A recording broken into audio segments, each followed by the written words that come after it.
ये भी इल्ज़ाम लगाया जाता है कि जी भुट्टो साहब को ज़ियाउल हक ने इसलिए माज़ूल किया कि जी वो एटमी प्रोग्राम, भाई उसके बाद एटमी प्रोग्राम तो जारी रहा। 2 गलतियाँ हुई हैं भुट्टो साहब से जो कोई हमारे दोस्त मानते नहीं हैं। जनरल ज़ियाउल हक के बारे में कहा जाता है कि उसने कलाशनिकोव कल्चर यहाँ इंट्रोड्यूस कराया, ड्रग्स वगैरह यहाँ पे पाकिस्तान में आई। कि जब आप ख़ुद अपोजिशन से जनरल बाजवा का या जनरल फैज़ हमीद का तारुफ़ कराएंगे, टाकरा कराएंगे, बिठाएंगे, तो फिर आप तो फारिग हो गए ना। अवाम के फ़ैसले कबूल ना करने के नतीजे में हम मुल्क तुड़वा बैठे हैं।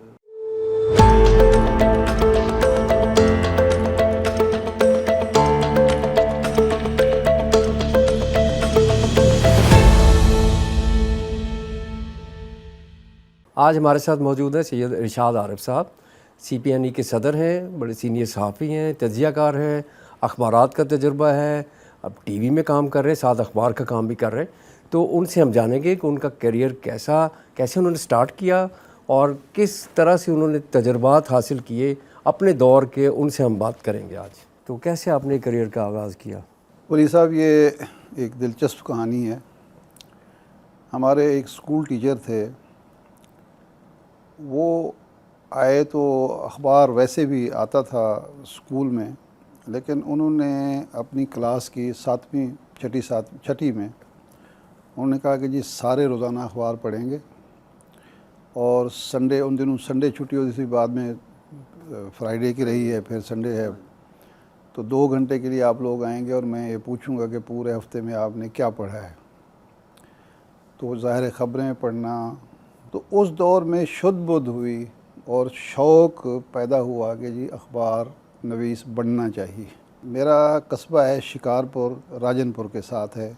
राजनपुर अब डिस्ट्रिक्ट हेडक्वार्टर है, उन दिनों तहसील हेडक्वार्टर था।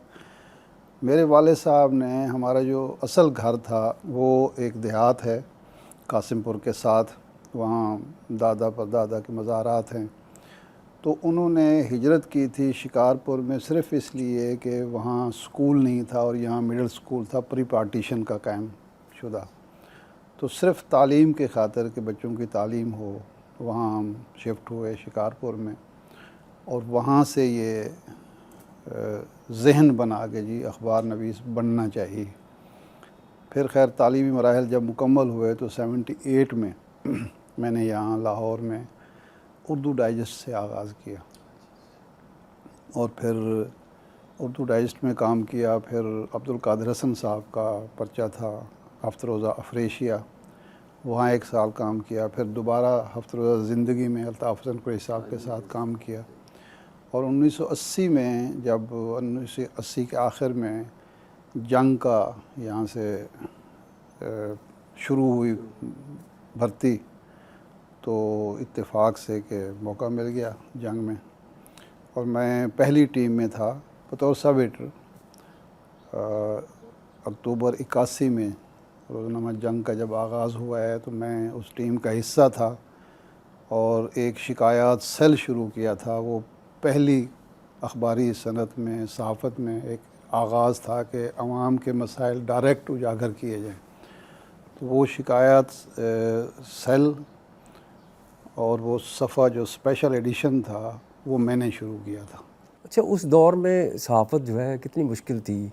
क्या ऐसा आपको फ़ील होता है कि उस वक्त ज़्यादा आज़ाद थी या अभी आज़ादी ज़्यादा? जो सहाफ़ती कैरियर का आगाज़ है ज़ियाउल हक के दौर में आता है। तो एक तो ये था कि अक्सरियत जो थी वो इसको मिशन समझती थी।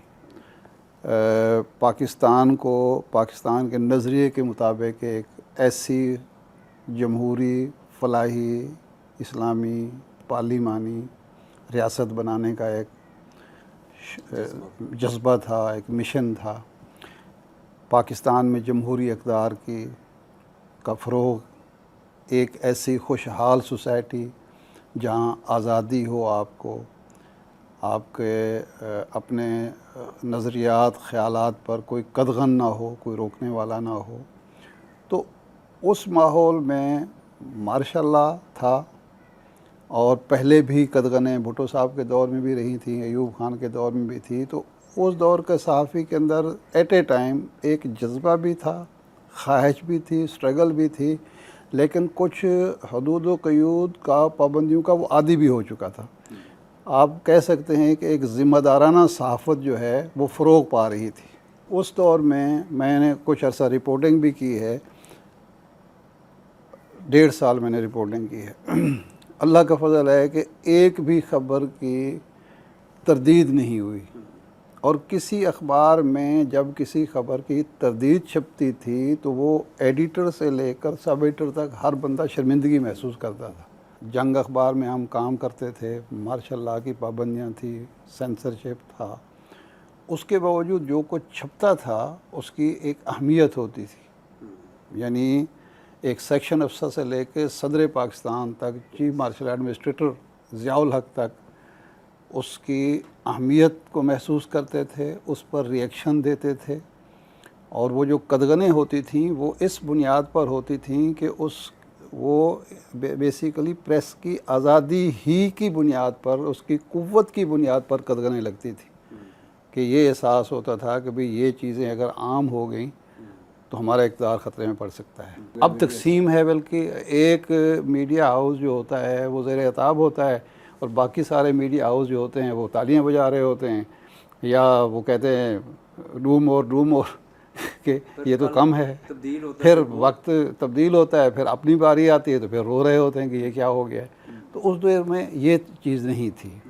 जनरल ज़ियाउल हक के बारे में कहा जाता है कि उसने क्लाशनकोव कल्चर यहाँ इंट्रोड्यूस कराया, ड्रग्स वगैरह यहाँ पे पाकिस्तान में आई।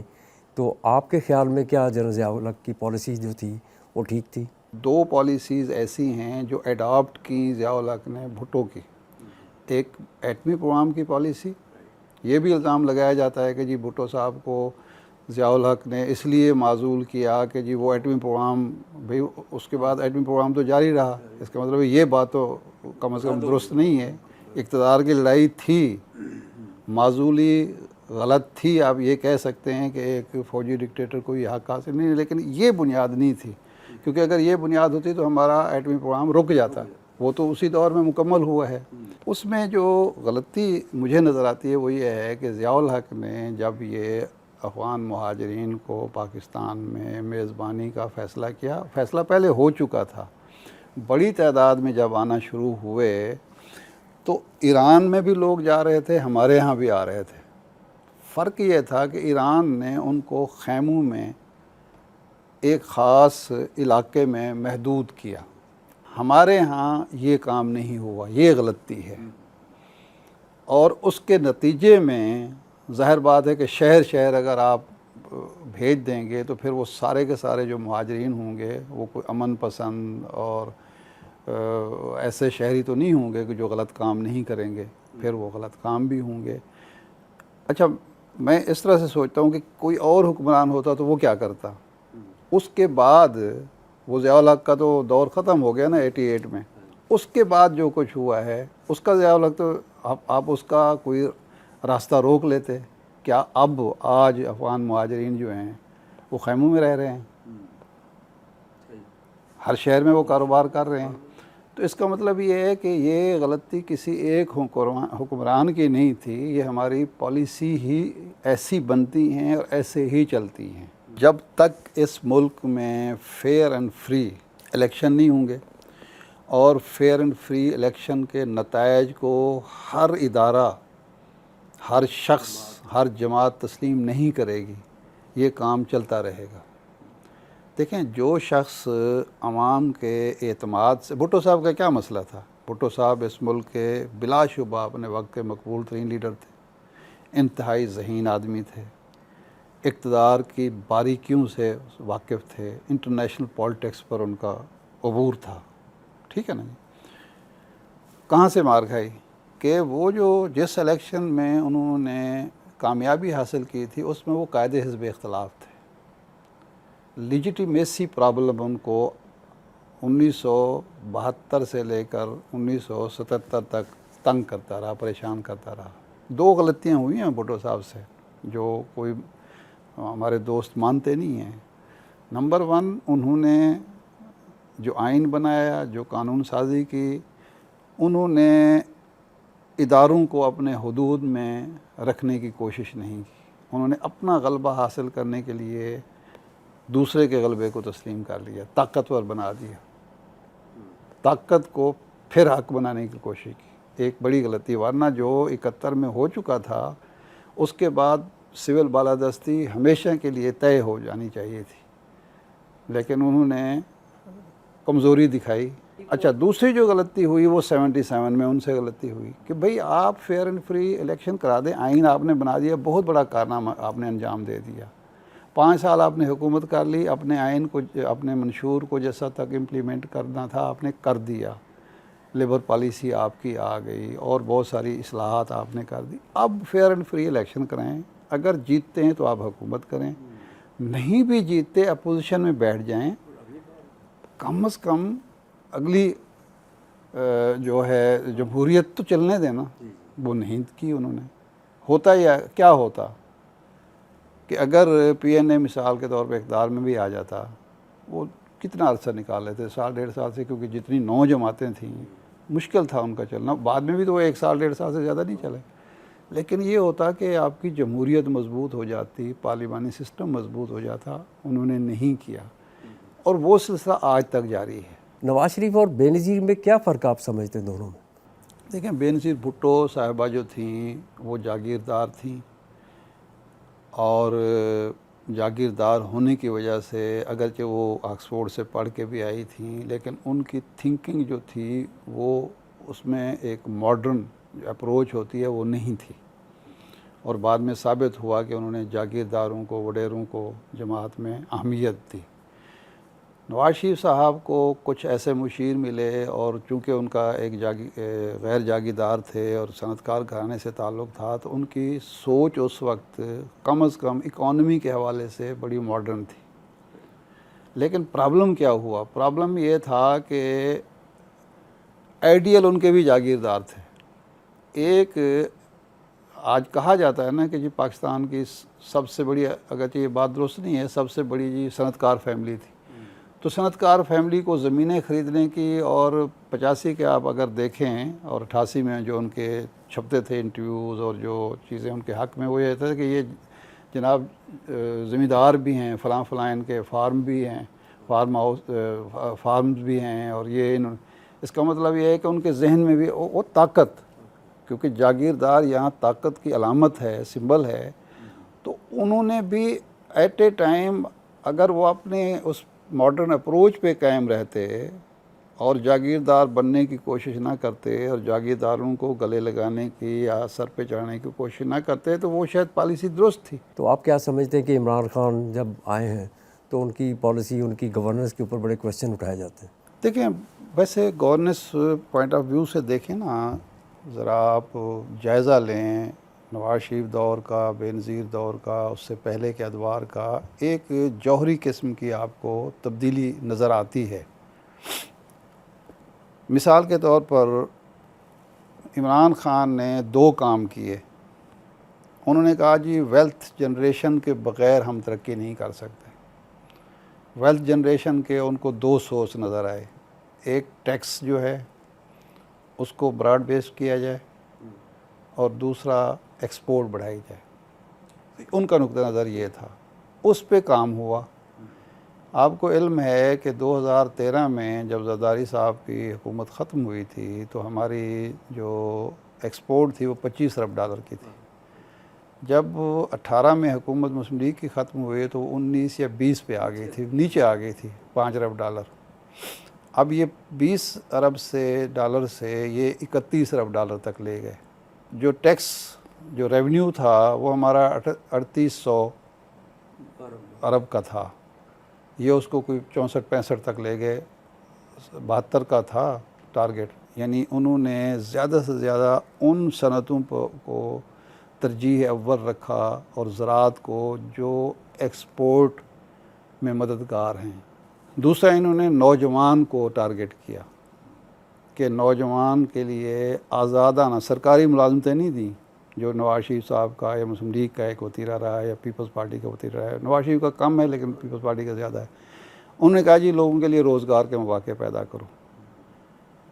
तो उसके नतीजे में आप देख लें कि जी ये लोगों को ख़ास तौर पर IT के शोबे में आपकी स्टार्टअप जो आपका 2 अरब था वो 4 अरब हो गया, सिर्फ इस वजह से कि आपने नौजवान को हौसला दिया और उनको मौक़े फ़राहम किए कि जी आप ख़ुद अपना काम करें तो हुकूमत आपकी मदद करेगी, उसका फ़ायदा हुआ।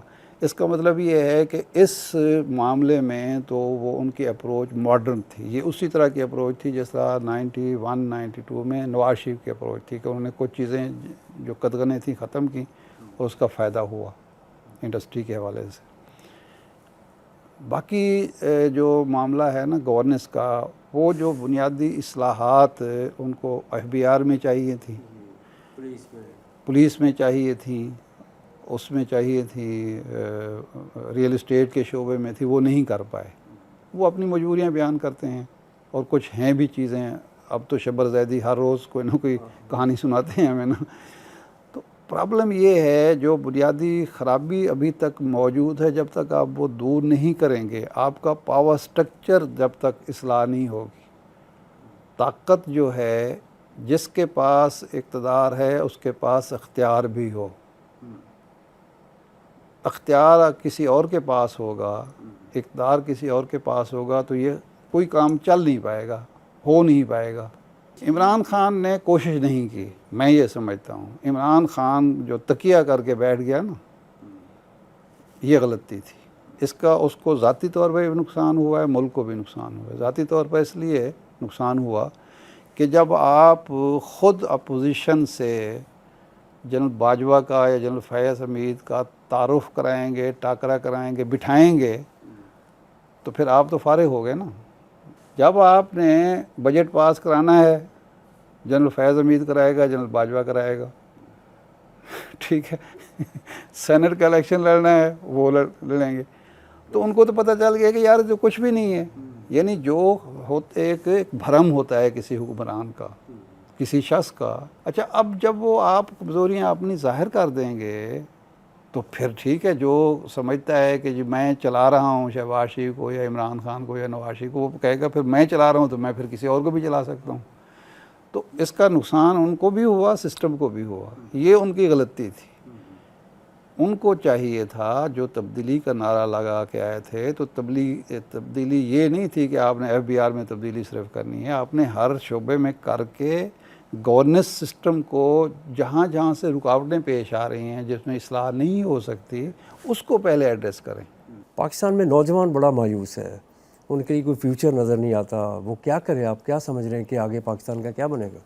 देखें, जिस सिस्टम को चलाने की कोशिश हो रही है, मैं ईमानदारी से समझता हूँ कि इस तरह तो कोई उम्मीद बरकरार नहीं रहेगी। मायूसी बढ़ रही है, लोग बड़ी तादाद में, आप भी मीडिया में बैठे हैं, हम भी, हमसे लोग मशवरा भी करते हैं, हम देखते भी हैं, हमारे पास आदाद व शुमार भी। जितनी बड़ी तादाद में लोग नौजवान भागना चाह रहे हैं इस मुल्क से, पहले ऐसा नहीं था। पहले लोग, हमारे मुल्क से लोग, लेबर क्लास जाती रही है। जिसको यहाँ रोज़गार नहीं मिल रहा वो चला गया, जिसके मौके नहीं मिल रहे वो। अब वो क्लास जा रही है जो इस मुल्क में सर्व करे, इस मुल्क में रहे, तो इस मुल्क को तरक्की दे सकती है। उसके अंदर पोटेंशल है, उसके अंदर सलाहियत है। अब वो क्लास मायूस हो रही है। दुनिया भर में, तारीख़ में आप देख लें या आज देख लें, तरक्की हमेशा उस रियासत ने, उस कौम ने और उस माशरे ने की है जहाँ आज़ादी रही है। और सबसे पहली आज़ादी होती है जहन की आज़ादी। जहाँ आप सोचने समझने पर कदगने लगा देंगे, वहाँ तरक्की नहीं हो सकती। हम आज, मैं सिर्फ आज की बात है, मतलब हम पिछले 10 साल, 20 साल, 30 साल, हमारे यहाँ शायर की, आलिम की, ताशिर की, बिज़नेस कम्युनिटी की क्या कदर कीमत है। साफ़ी है, दानिश्वर है, कमी से कमतर आपने रखा हुआ है, बोलने आप देते नहीं हैं। आप क्या समझते हैं कि रियासत और सियासतदानों को सीखने के लिए क्या करना चाहिए पाकिस्तान के लिए? आप सर, सबसे पहले तो इस बात पर आमादा हूँ कि यहाँ जो निज़ाम रियासत चलेगा, निज़ाम हुकूमत चलेगा, वो आवाम की मर्ज़ी से चलेगा, आवाम के मशवरे से चलेगा। और इससे कतई न घबराएं कि वो उनका, क्योंकि इज्तमाई दानिश जो होती है वो कभी गलत नहीं होती। ये जहालत है जो शख्स ये कहता है। वैसे तो हमारे रसूलुल्लाह सल्लल्लाहु अलैहि वसल्लम का फरमान है कि ला तजतम उम्मती अला दलाला, कि मेरी उम्मत जो है गुमराही पर जमा नहीं हो सकती।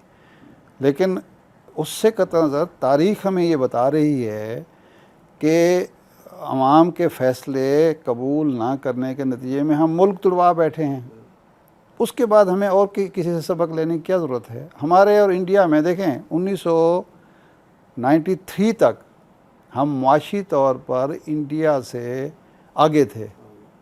जब तक कदगनें रहीं, जब तक पाबंदियां रहीं, उस वक्त तक वो पीछे रहे। आपके यहाँ निस्बतन आज़ादी थी, यानी तिजारती शोबे में, माशी शोबे में आप आगे रहे। उन्होंने आज़ादी की तरफ सफ़र किया, आपने पाबंदियों की तरफ सफ़र शुरू कर दिया। उनके यहाँ जमहूरियत मजबूत हुई, हमने जमहूरियत कमज़ोर करना शुरू कर दी। उनके यहाँ मीडिया आज़ाद हो गया, हमारे यहाँ पाबंदियाँ लगना शुरू हो गई। तो आज़ादी जो होती है ना जी, वो ही बुनियादी नुक्ता है किसी शख्स की ज़हनी इर्तिक़ा का, माशरती इर्तिक़ा का, माशी इर्तिक़ा का। बुनियादी नुक्ता जो है वो आज़ादी है। जब तक आप आज़ादी से डरते रहेंगे, हर तरह की आज़ादी दे कुछ नहीं होता, उससे कोई कमज़ोरी नहीं वाक़ई होती। तो बेसिकली आज़ादी बुनियादी चीज़ है। अवाम को शरीक इक़्तिदार करें, अवाम के फ़ैसले जो हैं अवाम की मर्ज़ी से करना शुरू करें, और कतई ना घबराएं कि वो गलत फ़ैसला करेंगे और हम सही फ़ैसला कर देंगे। हम नहीं कर सकते। इज्तिमाई दानिश जो होती है वो हमेशा दुरुस्त फ़ैसलों पर ले जाती है।